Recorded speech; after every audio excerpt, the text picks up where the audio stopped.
Chers étudiants, salam alaikum. On va commencer une série de vidéos consacrées à la correction des TD des travaux de l'inventaire par le TD numéro 2 qui porte sur le chapitre des amortissements. Donc vous avez dans le premier exercice la balance avant inventaire au 31 décembre 2014 de l'entreprise Saber et des données de l'inventaire à la même date au 31 décembre 2014.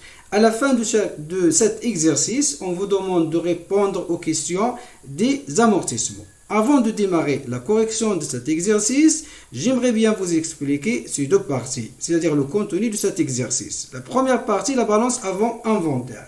Balance avant inventaire en comptabilité générale signifie que les travaux de l'inventaire ne sont pas encore réalisés de cet exercice. Donc, c'est le cas de l'entreprise Saber qui dispose d'une balance avant inventaire au 31 décembre 2014 qui signifie que les travaux des amortissements de 2014 ne sont pas encore réalisés par cette entreprise. Cette balance se compose de deux colonnes. La colonne solde débiteur qui contient les valeurs d'origine ou les valeurs d'acquisition des différentes immobilisations de l'entreprise et la colonne solde créditeur qui contient les montants des amortissements cumulés des différentes immobilisations depuis la date d'acquisition jusqu'au 31 décembre 2013, c'est-à-dire N-1.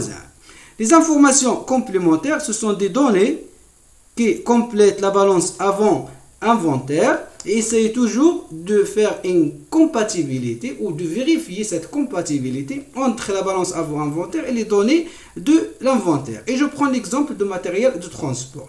Ce matériel de transport se compose de trois éléments. Camion A acquis en 2010 pour 450 000 dirhams, voiture B acquis en 2012 pour 160 000 dirhams et voiture C acquise en 2014 pour 120 000 dirhams. Qu'est-ce qu'on remarque?